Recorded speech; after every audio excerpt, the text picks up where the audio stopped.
Lost most of my clients because I was gone, literally almost went bankrupt, back living at home with my parents, car gets repossessed. I am the joke that people tell about drummers. What do you call a drummer without a girlfriend?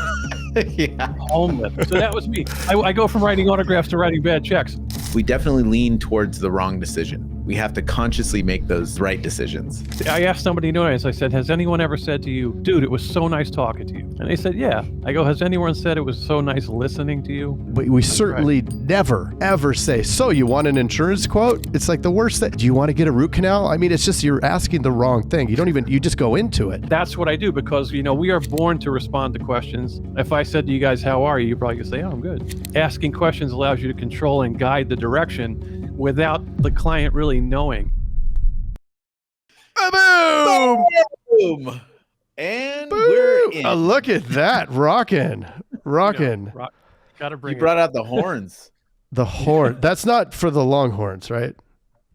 No, but I like the Longhorns, and I have a hat when I did a gig in Texas when I did a speaking event. I bought a Longhorns hat. Rob, is it Liano?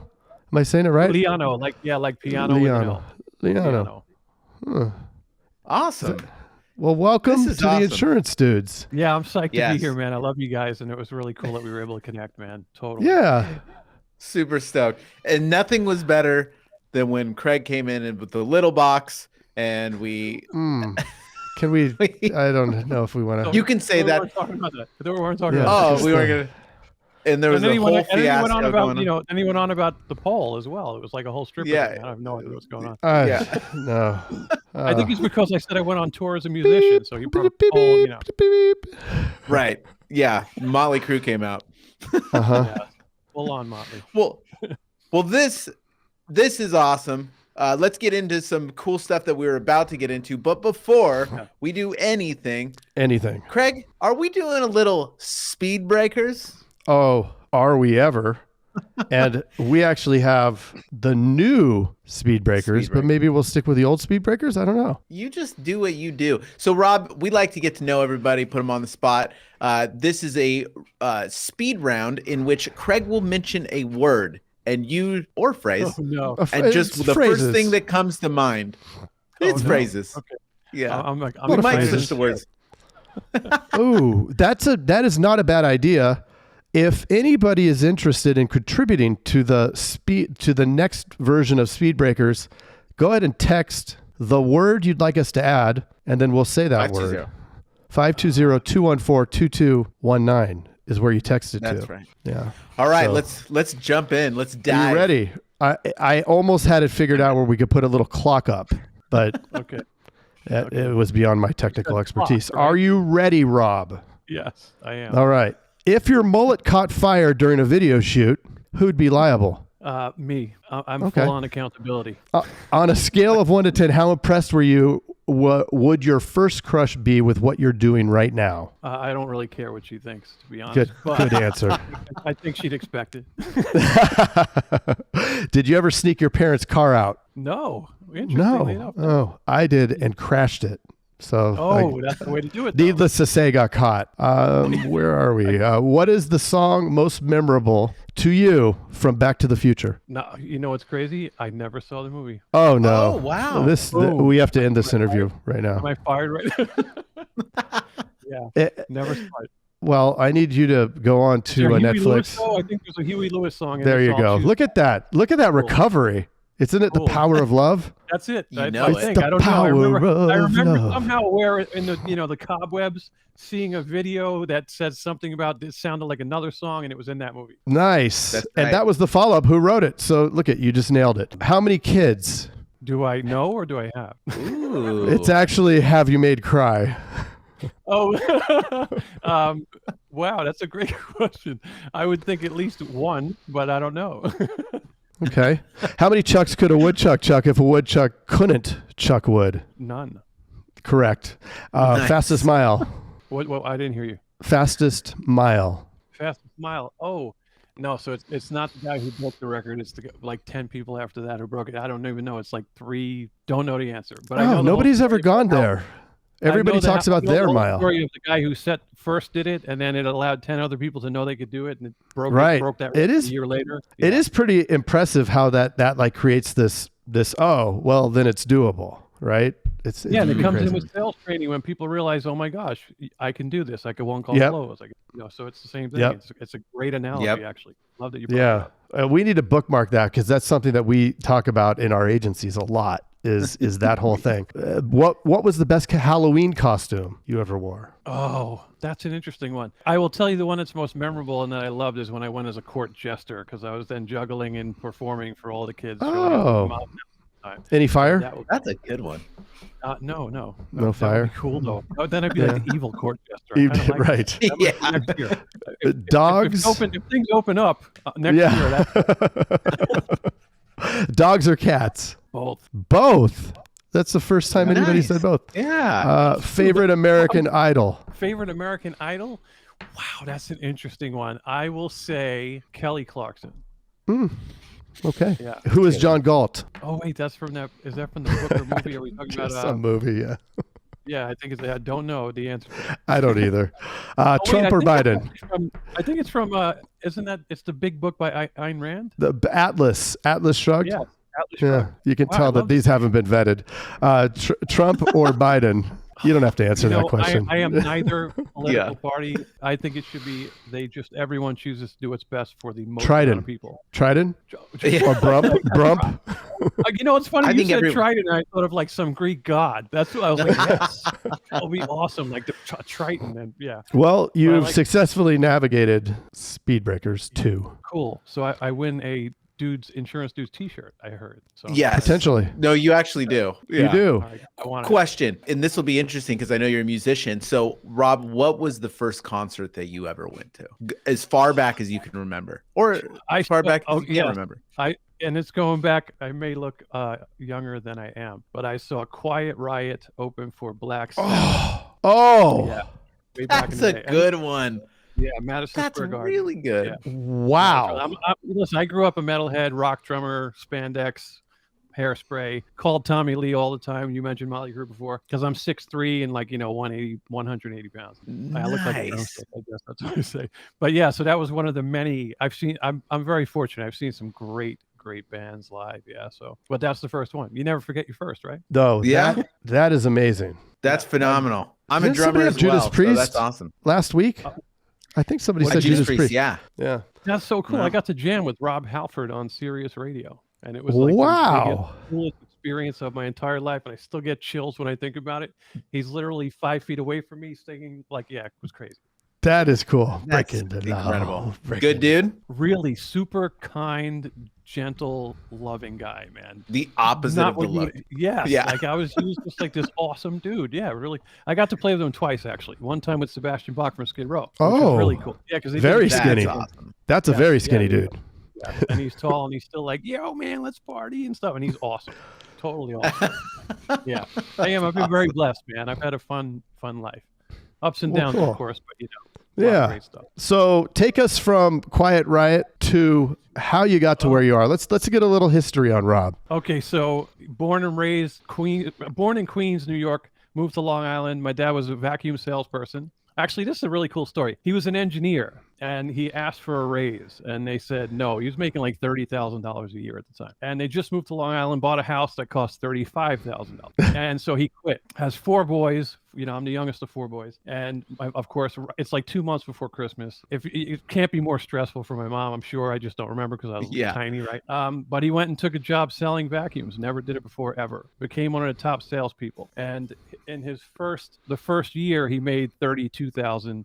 Second year, 38,000, and so on, right? And he phrases it as, I gave myself a raise because they wouldn't. But I asked him, I said, but you never sold before. How were you able to do it? He goes, we had to eat, so I had to sell. So he started to learn all. Yeah, it's amazing. I've been so fortunate because he has heavily impacted my sales training career and, of course, regular sales. So that aside, at 18, I was, a drummer, wanted to be a rock star, and I needed to make money. So he said, get into sales. You can make as much money as you want. And I was like, awesome. I'm going to do that. Only problem is, which people can relate to, is 2 weeks later, I'm not making any money. So I did what anything would do. Yeah, right? I'm just like, yeah, great. This sucks. Yeah, totally. Right. What they say in Glengarry Glen Ross, oh, it's a tough racket. Right. Yeah. But yeah, You didn't so get the right leads. Yeah. You didn't get the Glengarry leads. Oh yeah, this is all cold calling, which, as you guys know, is hardcore. But I complained to my dad, and he said 2 questions that blew my mind at the time, which are so obvious, but you'll get it. He said, "Do you know what you're doing?" I said, "Well, no." He goes, "Then how do you expect to succeed?" And it was like, and on the surface, it sounds like, yeah, of course. But how many people do you know, especially insurance, just go get licensed and run out, and they're crashing and burning because they really don't know what they're doing? Right.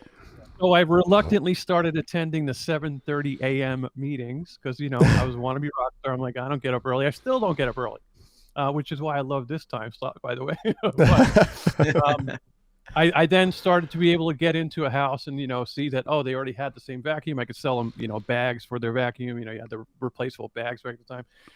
And then eventually sell maybe a shampoo job and then sell vacuums. And it worked when you learn how to, know what you're doing. But I still didn't care because I wanted to be a drummer. But I had other sales jobs. I sold like trade show space for you to set up your booth or hang a banner. I sold fire safety equipment. But I finally went on tour at like 30 something years, 32, 31 maybe. And I'm a rock star, man, out on tour with Jim Brewer doing this. He's a comedian. If you guys don't know him, he was on Saturday Night Live. Love him. Go Boy. Yeah, and Joe Pesci. Awesome guy. I've known him since high school. Yeah, I've known him since high school. He's funny all the time, probably when he sleeps. I just don't have proof of that, but he is great. We go back a long time. But I came off tour, and I had owned a recording studio and lost most of my clients because I was gone, and I didn't manage my money properly. I literally almost went bankrupt, back living at home with my parents, car gets repossessed, and I am the joke that people tell about drummers. What do you call a drummer without a girlfriend? Homeless, right? So that's the joke. So that was me. I go from writing autographs to writing bad checks. So I said, I'm going back into sales because it was something else I did well. And I see all these, ads, and I apply for like 17 jobs, whatever it is. And I see one about selling medical discount plans. This is 2002. Medical discount plans. They were from Protective Life Insurance. It was called Protective Smart Health Plus. I think they were the A+ rated carrier at the time. The only one I ever saw A+ rated. And I'm sitting down with my father. I'm saying, I think I want to take this job because they give me leads. And he's like, yeah, right. What do you got to do? Call Aunt Gloria? Call your aunt and uncle. I'm like, no. You have your own leads. There's 100 people on your friends and family, so they're no longer friends. But yeah, so I said, no, this is what happens. Someone goes on the internet and they put in, their information, and I get that information and I call them and try and sell them. And he does this. Since we're on video, if anyone is listening to just audio, he gently tapped me on the cheek and said, take this job. It'll be the easiest one you've ever done. Because I came from cold calling. And he was right. I went in with the attitude of like, wow, this is awesome, man. They want to talk to me. And I thought I was going to close everyone. And there were days when I did, but there were, of course, days where you blank out. But here's the real interesting thing. And this is what actually helped catapult my career as a trainer, coach, and consultant. First day on the job, I'm listening to one guy. I get there like 8:30 in the morning. I'm listening to one of the salespeople, just his side of the conversation. They sent me to lunch. I come back. They hand me like a handwritten paper script and said, get on the phones. And I'm like, what? Because I nothing, no other training. So I hung in there till like 9 o'clock at night, wrote one sale. It was like $89.95 a month. And we were pitching people who had like diabetes, had cancer, were overweight at the time, or considered overweight by the BMI. You guys know all that stuff. And it was before the ACA and everything went guaranteed issue. So the next day, same thing. I'm struggling for 12 hours, getting a sore throat from just dialing all day long. And then that night I go home and look up the product on the internet and I rewrite the entire script. And it was literally like the scene from Wolf of Wall Street. The next day I come in, write 6 sales, and everyone's asking me, dude, are those benefits really in this product? Like you had like 3 consultants with a therapist or like some kind of, counselor, a free eye exam, free dental exam. I'm like, yeah. So you have an entire group of people not even knowing the product, selling it. And then I went and I was like, this, I have to make money. Like I was literally like, I gotta get a car, all this stuff. Right. So yeah, actually my mom had bought me a car on her credit card, which was even more embarrassing, but awesome. Right. Cause so amazing of her to do. but Right. still it was like humiliating, right? Because I came off tour. But yeah, so it was really cool. And then I just rewrote the script and I started helping other people. And that led to the managers giving me my own call center satellite office. And we ended up having the highest retention of any call center in the country, which, as you guys know, is not a very high bar, right? So I don't want people to be too impressed with that, but it was just, we did some cool strategies, that I had learned and brought to the table about the entire sales process, from prospecting to qualifying, building value, providing solutions, handling objections, closing, follow-up process, referral process, retention processes. And it was an interesting revelation that you get an insurance license, which legally allows you to sell, but it doesn't mean you know how. And no one Right. trained anyone on how to sell. It was all product knowledge, and it's a high failure rate, and it's still to this day. I mean, now I'm a consultant. I worked with Assurance IQ. I've worked with TSS, which is Trusted Senior Specialist, MSIS. I mean, agencies, lead vendors, carriers I've consulted with. It's been awesome and amazing that I'm very thankful I can impact people and help them have the career they really deserve, because that's part of it. You get into this, you have good intentions, hopefully most people, and you're then stuck with like, okay, I can just buy leads, or people are going to just buy from me. It's just still takes skill, even in the ACA. Like, we got open enrollment, so we eliminate the urgency is there, right? They have to buy between this time period.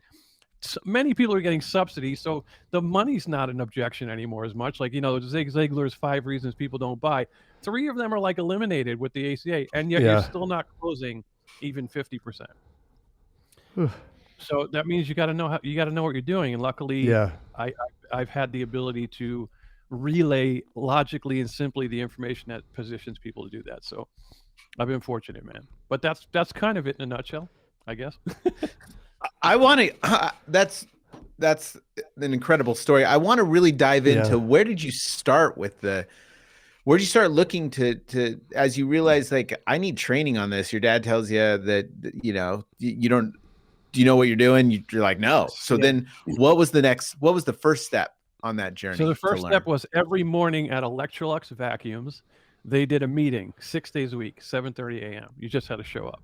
And they would show you how to get in the door, handle objections, because every woman would be like, I need to talk to my husband, right? So I learned all that stuff. Now, some of it is archaic, old school stuff. Some of it is 150% relevant to sales today, because it was very value-based, because you're selling like a $1,200, $1,500 vacuum to someone who has $100 Hoover, right? So if you didn't build value in that, you were getting thrown out of the house. So there were some, and that's what I've been able to do, is blend some of the old school, real sales is service mentality, along with like technology. Because I love, man, I introduced screen sharing. I mean, I was selling all telephonically in 2002. There were carriers who didn't even have online portals yet, and they were building them. And I was able to consult with what was the name of them? Was it Standard, American, General, Continental? Someone flew me out to their office. I think it was Continental General. Was that the one? It sounds like they got bought by World. I can't remember the name, but they were a great company and had a great. I remember their wellness benefit was $500 up front, no wait period, and I sold it to everyone who had kids or was a woman, right? At the time, I'm pretty sure it was Continental General. I'm going back a long time. But yeah, so I did all telephonic sales. I was there when Norvax was a baby. I think they came out in 2001, and they had their quoting tool and leads. And then I was the featured speaker on their sales and marketing tour when they were becoming Go Health and recruiting agents. So yeah, it's been awesome, man. Now I'm thinking back, you guys are like jogging my memory. Good question. I have a question about. Yeah, because I love that. I love the whole door to door. Door to door is like, if on the scale of what's harder to sell, door to door is at the top of the hill, right? Everybody talks about telemarketing being difficult, but come on, like door to door is way more difficult. And now when you're selling vacuums that are literally 12 times the cost of something, that you don't even really, it's not a luxury good. It's not something that makes your status go up or anything. What were some of those sales tactics? What were the ones that were relevant to you today? And what were some of the ones that were just outdated? Well, I'll share with you one of the things my father told me that is absolutely 150% relevant. If you worry about taking care of the customer, you never have to worry about making money. And so that was those techniques of like, the customer matters. Like, it's interesting. I'm gonna drop this bomb on you guys. I'm a nerd and I read a lot. I have contact lenses, otherwise I'd really look like a nerd. But I'm a big fan of psychology, of verbiage, especially when you're scripting. I want to know, if I say this, will it get that reaction, and how people internalize things. So I looked up the word client, and the loose translation is someone who leans on another for protection. So our job is to protect their assets, right? Their home. It doesn't matter what you sell. They are trusting us as an expert. Hopefully you're an expert, to take care of them. So for me, my entire foundation is, how can I help you? And I build everything around that. So some of the old school stuff doesn't apply. Like, one of the things they used to do is they would have, we would have the person who vacuum, because I didn't like this approach, but you would vacuum with your vacuum, and then I would go over it with mine. And I'd change the bag and put it in a white bag, and you would see all the dirt that my vacuum, the Electrolux, brought out. And if you had kids, it'd be like, well, you don't want your children playing on that rug, do you? Oh my God. And it was kind of like, I'm embarrassed that my house is this dirty because I think I have a clean house. So that's one of the things I probably wouldn't do. You don't necessarily want to embarrass someone, but those are some of the things where, and it's really crazy. So I was just reviewing calls who will remain nameless of a agency. And literally the first thing they said is, "Hey, we're on a recorded line. So you're looking to buy health insurance today?" The two worst things to tell somebody. Dude, it kills me, because it's literally the equivalent of the archaic car thing where, if I have it in stock, will you take it today? You don't care about the client when you say that. You just care about a sale. Right. And the client can sense that and feel it. And then you hear the long pause. Commission breath. Yeah. Oh, yeah. You hear the long pause, and then they go, no. Right. Literally, I've heard 10 calls, 8 of them, and then all of a sudden I have life insurance or health insurance. In fact, one company saying, "Hey man, like 85% of everyone we talk to has life insurance." I'm like, wow, well, that's against all the statistics of everyone else who's selling final expense right now. There's no way that 85% of everyone you're talking to has final expense insurance. It's just that your intro sucks. It's not the leads. You suck. Right. The leads don't suck. The leads are pretty awesome because other people are closing them. But and that's the whole thing, is if your opening is bad, your close is not going to happen. So, so it's some of those things. Like, I wouldn't go up to someone's house and be like, "Hey, you want to buy a vacuum today?" Think about that mentality. Right. It was like, "Hey, I don't even remember. It was so long ago, but it was strategies to really do a full needs assessment, right? Or needs analysis, like thorough, dig deeper, cross-sell while you're in there with the right questions, because you can do it needs. I call it a needs exploration, as in I'm going to go beyond. After I confirm their needs, I'm going to keep going to see if I can, bundle in health insurance, life insurance, sell anything else on top of that, because I want to give them what's best for them. And they will notice that, and it will resonate them, whether you're a voice over the phone, whether it's Zoom, face to face, it doesn't matter. People know, especially today, man. Clients or prospects are savvier than ever. They have the internet. They don't even need us. They can go buy without us. So when you get them on the phone, so if you're on the phone with them, they're giving you an opportunity because they need you for something, right? They didn't do it on their own. They didn't go and take that shot. So you have a full-on opportunity to talk to a customer or a prospect who is likely a customer. And here's the other thing, man. The mind-blowing conclusion I came to is, when I let someone go and they don't come back, they're still buying from someone, just not me. Yep. So that's something that should resonate with people. Is like, it's not 10 out of 10 are just saying, "No, I'm never going to get insurance." It's just that they're not buying from you. So that's something big to think about. That's it. Yep. It's so interesting. I was just thinking of that sales funnel there with the vacuum cleaner, the example of the final expense, and we're primarily property and casualty. We're P&C, home and auto.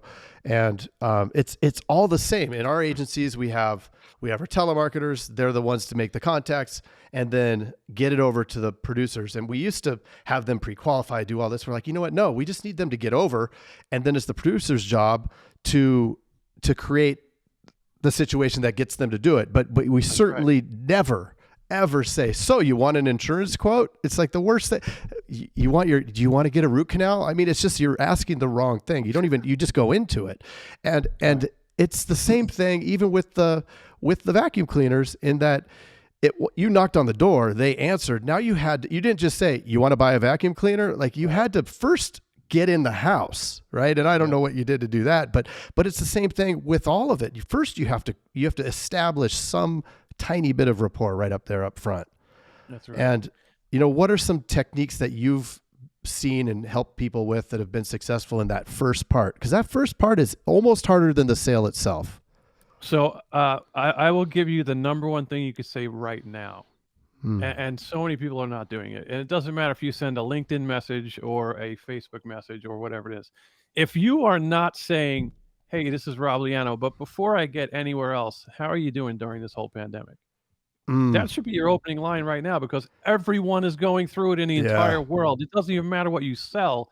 And it shows that you can it shows that you care about someone. I mean, if you do, you should, because they're someone you're going to have a relationship with.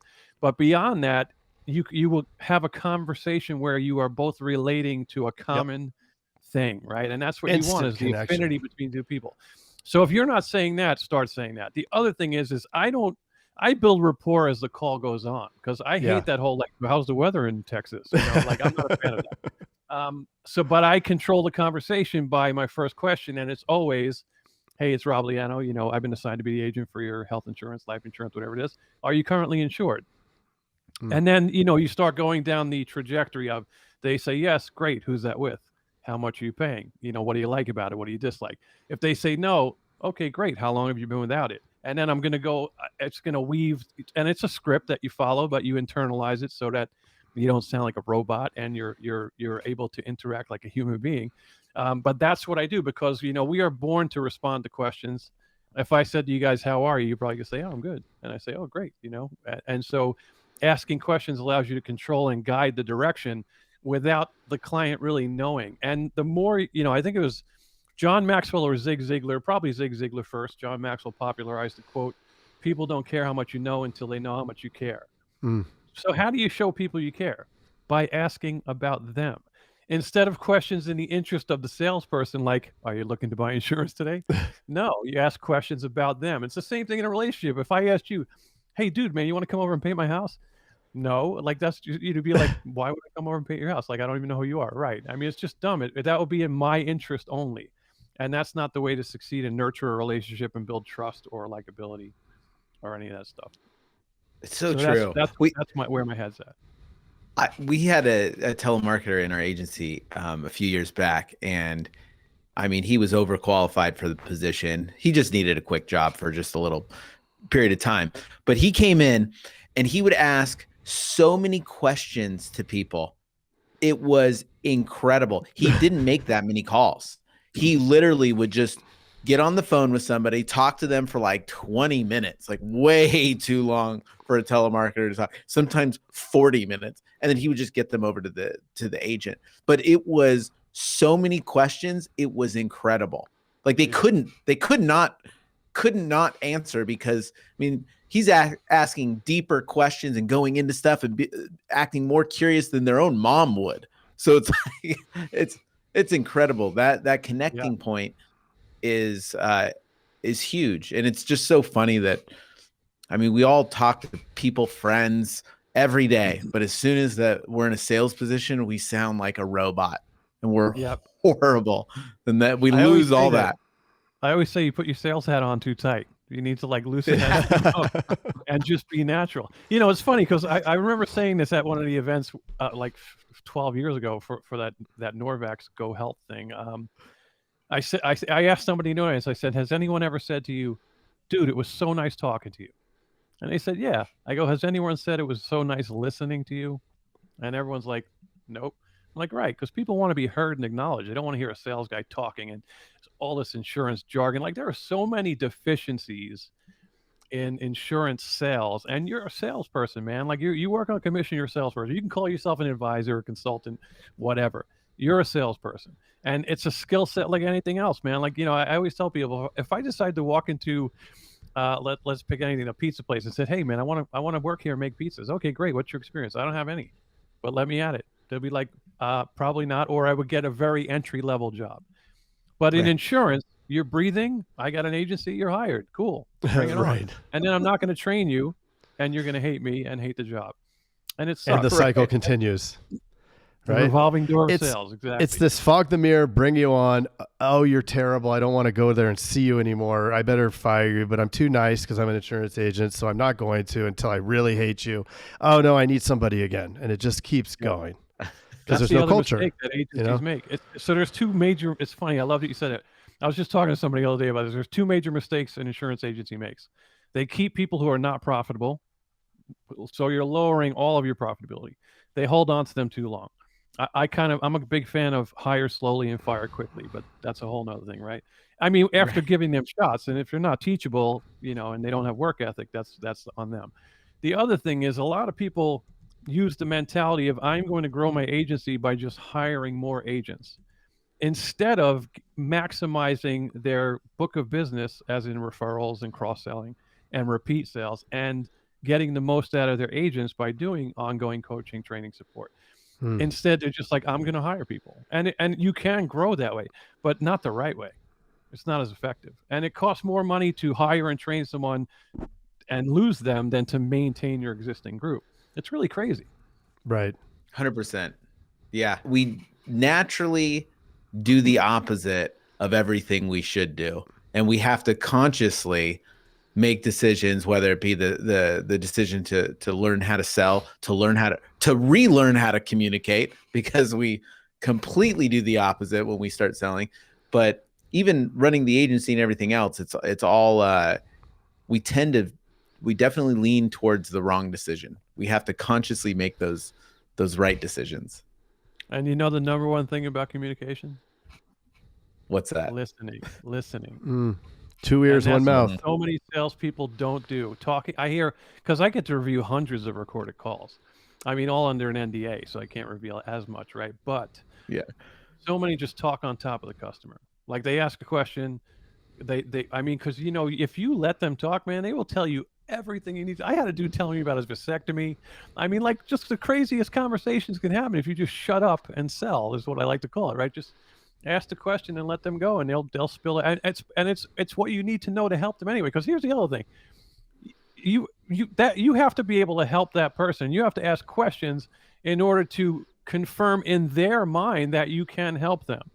So, in order to either maintain or increase that buying desire, I need to ask questions and then say, okay, let me make sure I have this straight at trial close, right? You want A, B, and C, and this is your doctor and network and blah, blah, blah. Okay, let's go. And they're going to come with you, man. You close that door and you move to the next section of the sales process.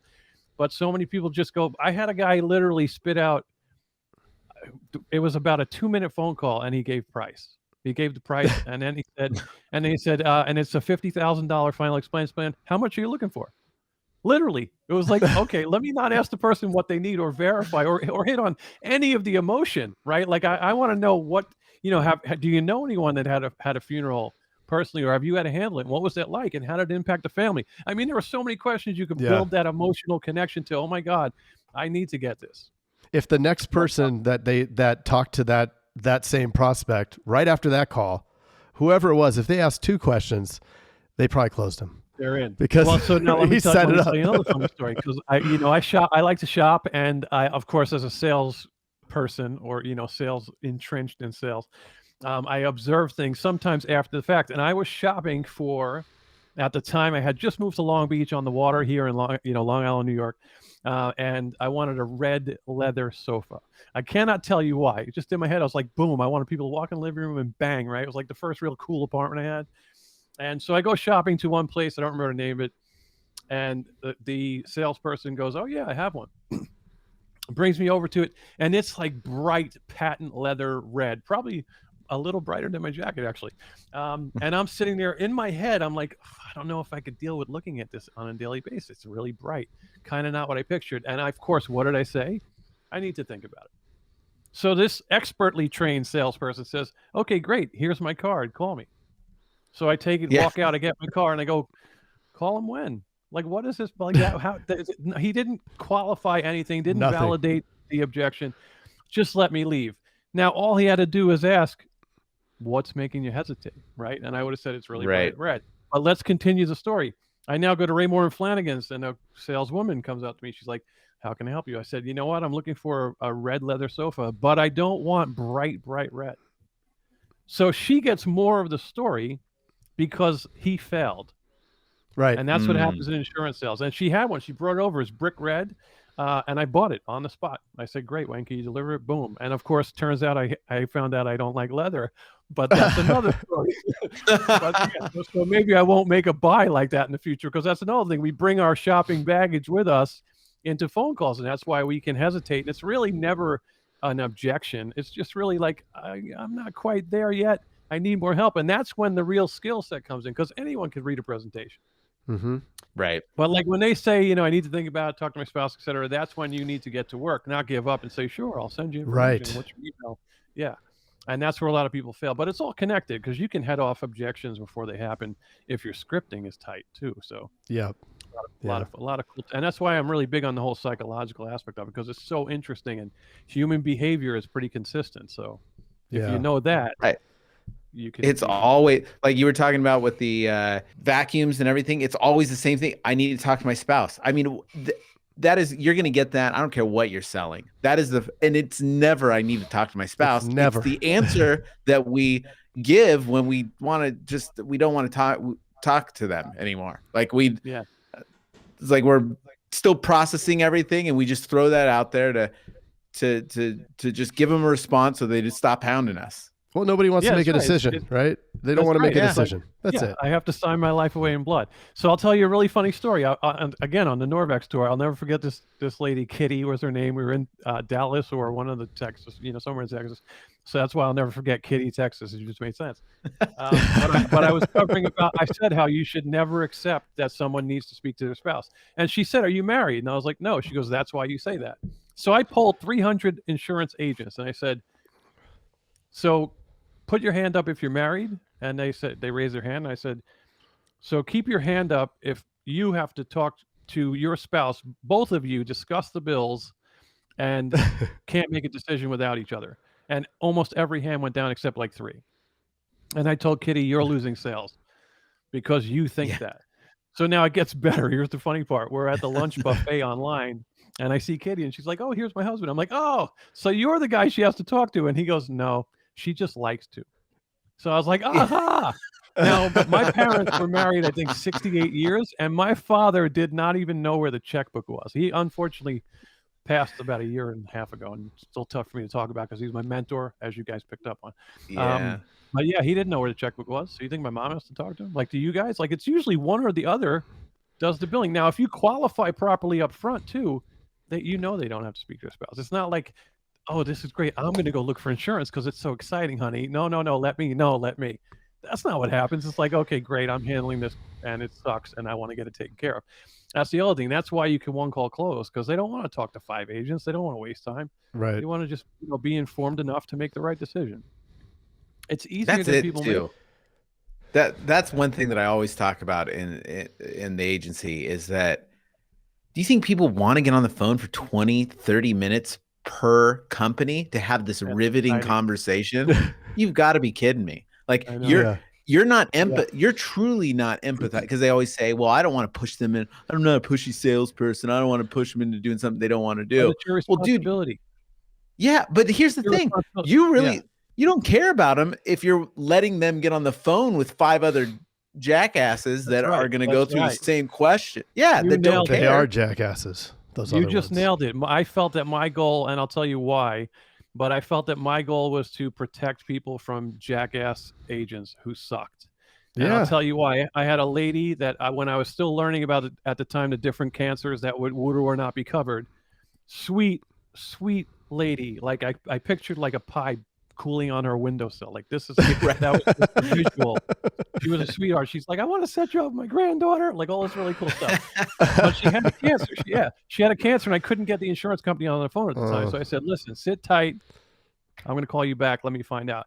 By the time I called her back, a scammy salesperson or agent sold her a medical discount plan. She already had insurance, and I asked her, "Please tell me you did not cancel your insurance." She's like, "Yeah, I did." I'm like, "Oh," because now she can't get insurance again, because this is before Obamacare. And I felt devastated and responsible. And I said, "I am not letting anyone off the phone." And after that, my nickname became the one called Closer, because I was like, you got to tell me to drop dead, or you have to die, or you're going to buy, or I will exhaust every effort and let you go. And I might call you an idiot for not buying it. Yeah. You know, but literally, like I actually, well, there's a funny story there too, but we might not go there.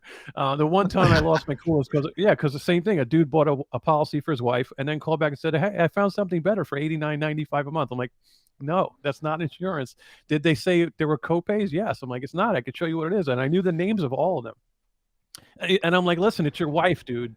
You need to get her insurance because she's going to need to do her, annual visit, all the stuff.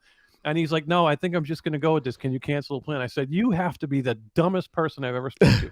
And I hung up the phone and I got mad. My sales assistant at the time was like, because I'm always a happy, funny guy. Like I like to joke around and laugh, and it takes a lot to anger me. But I was so upset that these losers can sell and scam, and it's still all in sales. There are people who do it.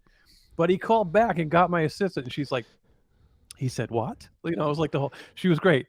She's like, oh, but yeah, he's right. That's not insurance. It was $89.95. There's no way. It's just a flat. It's a medical discount plan. He goes, and he says, she puts him on speakerphone. I hear him go, please tell him to just keep the insurance for my wife and not cancel. Oh, it worked. So that became known as the famous Liano dumbest person ever close, which I've only used once. It was a two-call close. Two-call close, though. Yeah, technically two-call. Yeah, all right, you got me there. It's funny stuff, but I'm like, but that's the whole thing. It's like, sometimes you have to try to get through to people. I mean, especially if you feel you're an expert and you know your stuff and you care about people. I mean, that's the whole point of the job you're doing, man. Yeah. Well, they can feel and hear that passion in your voice when you do care, right? Versus the commission breath, which they can also smell, and it's the worst. Yeah, it's definitely skank breath. There's only one or two ways you can go. You can go with the actually caring and not being afraid because it's fear that it's going to be a higher price, right? Or go with I'm going to try to get you the lowest price because that's what you ask for. But it's like that no one's asking. Yeah, nobody's asking for the lowest. Right. I want the crappiest shoes on the planet. Right. Please give me those. No. Yep. And my dad would say that sell the Cadillac first. And that tells you his age, right? So sell the Cadillac first, and you could drop down to the Volkswagen if you have to. But everyone wants to think they can get the best, right? And then if they can't afford it, okay. But that doesn't mean you don't get anything. It just means, okay, so let's see what we can do to adjust this downward. But the other thing is if you're qualifying their budget too, like there's if you sell on price, you guys know, the only time price matters is in the absence of value. I think that's the phrase, right? It is. And if you sell on price, you're going to lose the sale on price to somebody else because you built no value or expertise or trust or loyalty. So so if you start to say, okay, I even tell people, and here's a takeaway for people who are listening. I always say, listen, I'm going to start out the best price, best plan for you. If the price knocks you off your seat, we'll discuss options after that, but I want you to have the best thing out there just like you want. After I've done a proper needs analysis, and then they say, okay, great. So there's no surprise if I say, okay, it's $500 a month. They're not going to go, oh my God, no, and hang up, because I've already, preset that up so that they're not surprised, because no one likes surprises on the phone. So that's, that's just one of the things you could do. And it's easy. It's really simple. It's a conversation, man. That's all sales is. So here's devil's advocate on that. This is what, the producers for PNC will tell you all day long. Well, it's different in it's different for auto insurance because all of the marketing from Geico and everything else says that you need to save money and blah blah blah blah blah, right? And I think that there's a little bit of truth to that, right? Yes. From the conditioning of the consumer that they need to find the cheapest rate, but on the same time, if they go into that call thinking that, then they've already lost. And so what would you say to them besides what I just said? I would say first, if Geico is such a great option, why are they even talking to you? Right. Oh, there you go. That's number Challenge one, them. right? Yeah. Of course, meaning I'm challenging the agents right now. Yeah. If I walk into your store and I know up the block someone sells a banana for $1 and yours is $1.50, why am I in your store? There's a reason I am investing my time. If I know, great, I could just go to Geico. So you have an opportunity to build value, which most people don't do correctly. You need to build value in you, the agent, the benefits, and the company. Like there might be people who had a bad experience. Like that's one of the questions I always ask: who's that with? Like I said earlier, because if I say, oh yeah, it's with Sono, why are you looking to switch? Because I hate them. They raise my premium every 3 years. That could be what's behind a lot of the people on the phone with you guys. Even if they throw the, yeah, but Geico's cheaper. Well, is there a reason you're calling then? What's the reason you didn't go with Geico? Right. Right? Because they're on, again, they're talking to you. So you need to dig those questions that dig deeper. And instead of thinking, oh, this sucks, another Geico customer, they're not necessarily, because they are investing that time with They're you. on So the phone, right? and strike while the iron is hot. That's the other thing, man. Yeah.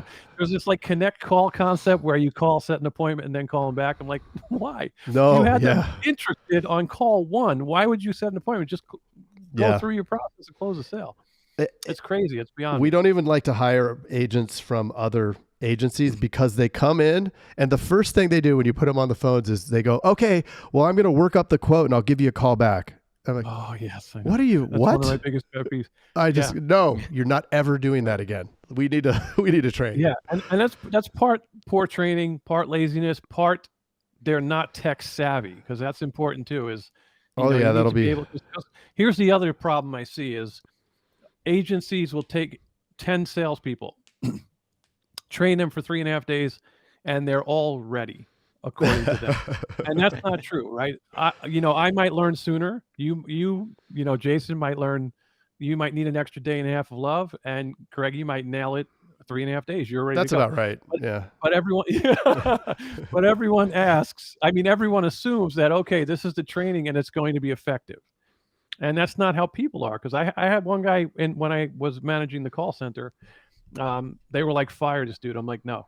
I'm like, he's going to be great. They're like, yeah, but he's not selling. I go, I know, but just let me keep working with him. And he was one of the top 3 salespeople 3 months later, because he just needed a little more time to understand the products and learn. Because it's a lot, man. Technology, even though it's easier to sell today than ever before in history, you still have to learn how to submit policies online.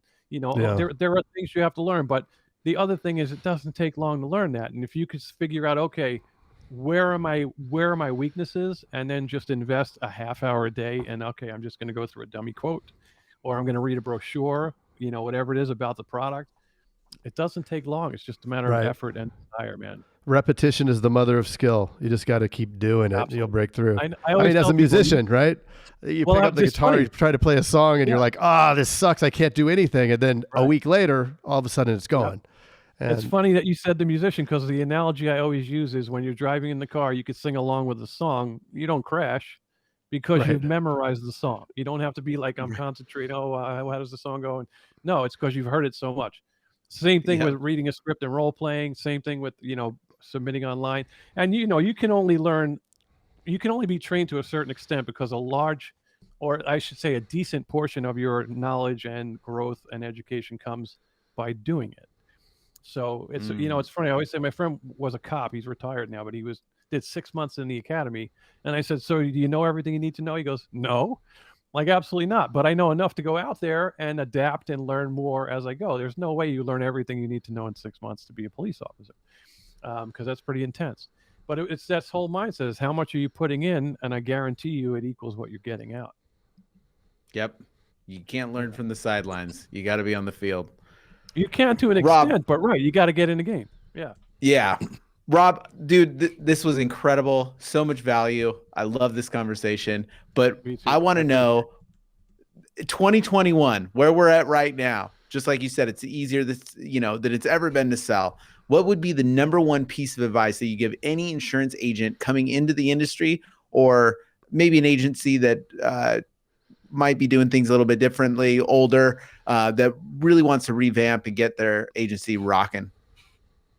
So that's good. We're going to come full circle on this. I would ask them, do you know what you're doing?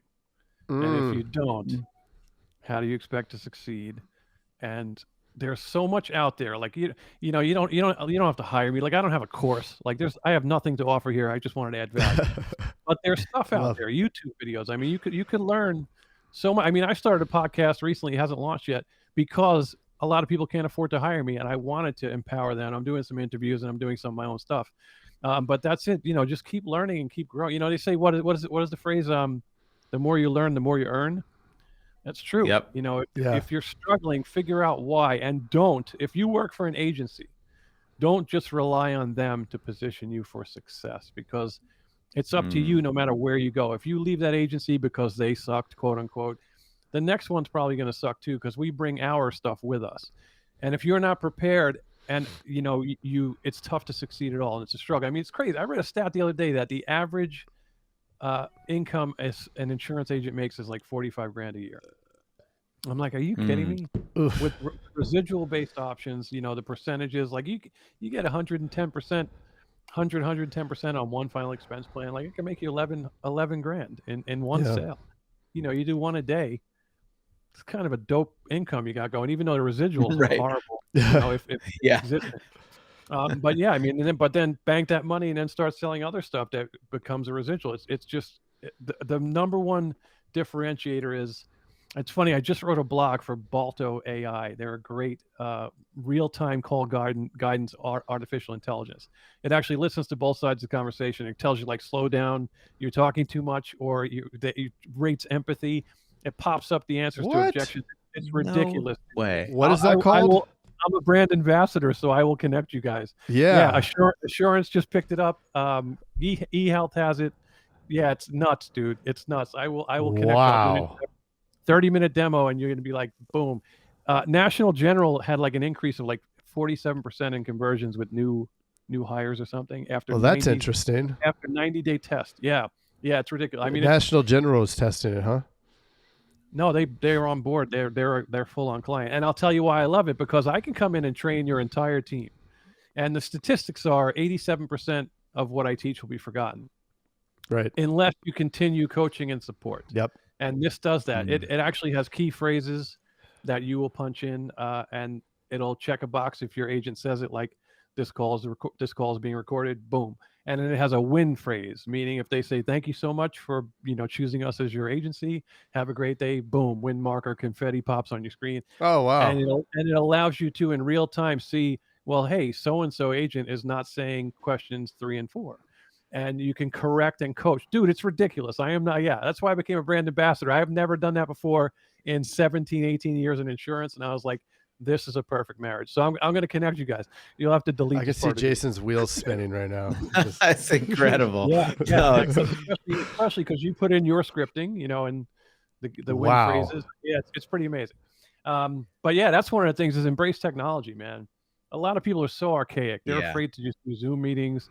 I was pushing screen sharing before it was like in vogue, because it created kind of a face-to-face vibe over the phone, and I could show them my computer and they were like, oh my God, you're legit. I really work for an insurance company. But that would be one of the things is embrace technology. Just keep learning, man. Like the more I learn, the more I know, the more I realize I don't know anything. Like I am not an expert in any one thing, meaning I don't know everything about even one subject. Like that's how vast information is. So just, keep learning, keep growing, man. Like that's the most important thing. And then of course, knowledge is not power unless it's applied, right? Mm-hmm. So you want to apply the knowledge, test things, tweak things. Yeah. I hope that answered your question. Yeah. No, I love it. Rob, where can people get a hold of you? How can we have you send us a pizza? I was going to say, besides coming to Bay Ridge, Brooklyn, New York for some pizza, which will be awesome. I offer a free review of an agency's sales processes, because I don't want anyone to pay for something if there isn't anything there I can help, right? So I do a free review of process, listen to some recorded calls, sign an NDA, that type of thing. And then we'll talk about how we could, improve things, lower your CPA, increase your CLV, retention. One of the biggest things is retention. Referrals. Like people are not mining for referrals, and they're leaving so much money on the table because that lowers your CPA. And it's an easier sell. I mean, it's literally someone who already will trust you, and it increases your retention. As you guys know, you have more than one person in a family, friend, or business, increases your retention, just like multiple products does. But that aside, robliano.com. If you just search me on Google, Rob Liano, I'm probably in the first 10 things. LinkedIn, Rob Liano, look for the faux hawk, although I don't have a side job. But or you could just email me, rob@robliano, is like piano with an L, robliano.com. And I appreciate you guys, man. This is so cool. The energy, man. I love it. Hopefully we can do it again, man. It'd be great. For sure. Yeah, that'd be awesome. Fellow drummer, I love it, man. You don't see a lot of people. Yeah. I used to play in bands and tour around. I've been told he's the best drummer on the West Coast. Yeah, I saw the ink and I was wondering. I was like, this dude's a rocker, man. I knew it. Awesome. Yeah, they used to call me the rockstar sales trainer. Like that's how they'd introduce me on some speaking gigs. And it's so the opposite of musicians, right? Musicians are way more passive. I used to be, it like you said, it's a skill that I was horrible at sales, and that was what made me say that was my pre-frame, was that I'm horrible at sales. Right. So I have to get good at it. I know nothing about it. I don't even know where to look. Even trying to find stuff back in the day, I was like, I didn't even know where to start. No, now but it's like, and it's funny you said that because it's any job though. It's not sales. Like you can't be good anywhere if you don't know what you're doing, right? And Jim Rohn said, you don't get paid for the hour, you get paid for the value you bring to the hour. So like my dad said, give yourself a raise, man. Just get better. Yep. And take some bumps and bruises. But it's worth it, man. It's a great industry and you can impact people's lives in a positive way, man. So yeah. You brought up two things that really have been significant increases in the effectiveness in both of our agencies, which is consistent training. We have meetings, a sales meeting every morning. And when we started doing it, it was so uncomfortable, and then when we talk to agents about doing it, it's like, they're like, oh, every day, I don't even know what I talk about. It's like, it doesn't matter. Just talk about something. Right. There's something to talk about. Go on Google and find something. Even if you just celebrate people's success from the prior day. Right. Man. Anything. You can talk about anything. Now we're back to before we even got on. It can be done. You could do it, man. Yeah. That, and then having a framework, having a process to follow. You have to. 100%. So everything is about processes, man. Yeah. Like you make or break sales on processes. 100%. Totally. So I'm Rob, gonna email. I'm gonna email you guys the Balto thing. I'll hit up Emily, I guess. And you can shoot it over to. I think you have ours. I don't know if I have yours. We have yours. I'm not going to announce it. I could give you Jason's on the because we're still recording. Hold on, let me pull up his phone number. I was going to say there's no chat. I was going to tell you put it in the chat. There's no chat box. Yeah. Well, cool. No, we're going to end it here. Thank you, everyone. Rob Liano. Yes. You can find him. Good stuff. Really good Great to have stuff. You. Yeah. Thank you so much. It's been a long, fun journey, man. You guys are awesome. Keep up the great work. Thank you. Appreciate it. Cool. You're awesome.